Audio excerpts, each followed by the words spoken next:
I'm Linda with American Patchwork and Quilting, and I'm here with Angela Walters, Ambassador for Handy Quilter, and we're going to talk today about applique quilts, because I think that's a big challenge for people. How do I quilt something once I've done all the applique?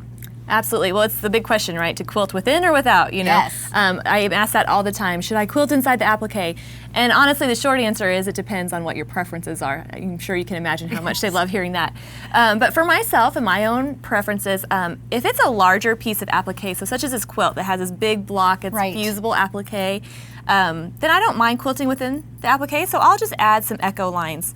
But I'll keep the quilting within the applique fairly simple, because I don't want to take away from the design that it makes, and I don't want to, really try to force a bunch of stuff in here. But if I do want to add just a little bit of detail, something a little fun, I might add something like this, where the echo lines with some pebbles inside. So nothing too crazy, but just something that really enhances that shape. Now, I also like to echo outside the applique as well. Okay. So anything I can do to help this separate from the filler design, really help it stand out on its own, which this isn't so much a problem, right? Because this is a big piece, but even with smaller pieces, I would do the same. Okay. So here's another example of another quilt I appliqued. Can you tell I like the fusible applique? It's a lot easier for me. But what I've done is, I have this kind of leaf shape. Well, again, with the echoing on the outside, just to help separate it from the more dense filler around it, just to help separate it. And then I do like to add little echo lines inside.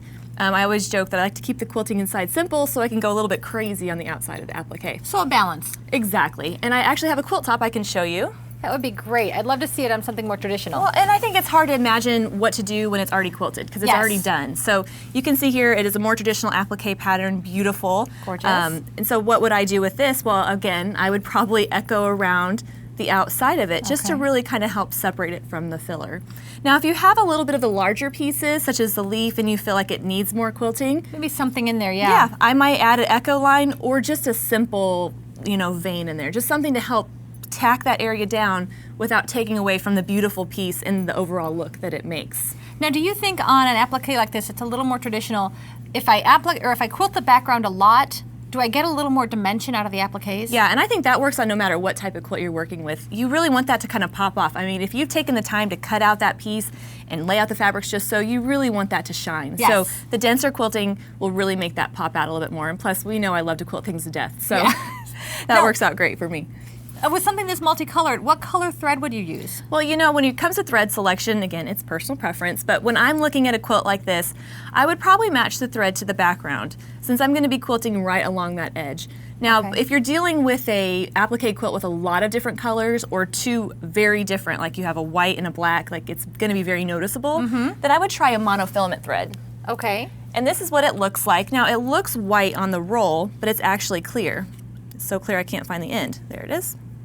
And what you do is you could quilt with this and you wouldn't see it on the quilt. So it really would make that part disappear. So if you run over the applique on accident or have a little bobble, it won't be as noticeable. Now the rest of your quilting won't show either. So that's good or bad depending on how you're working on it. So you'll get texture, but really not the texture designs. And not the design. Or if you want to just use this to quilt and really kind of stabilize the applique and then go with your colored thread, you could do that as well. So either way, so this is a good tool if you're kind of stuck on picking out a color. Now with monofilament thread, do you have to change your tension or anything on your machine? It depends on the machine you're using and the normal thread that you use. You might want to loosen it up a bit.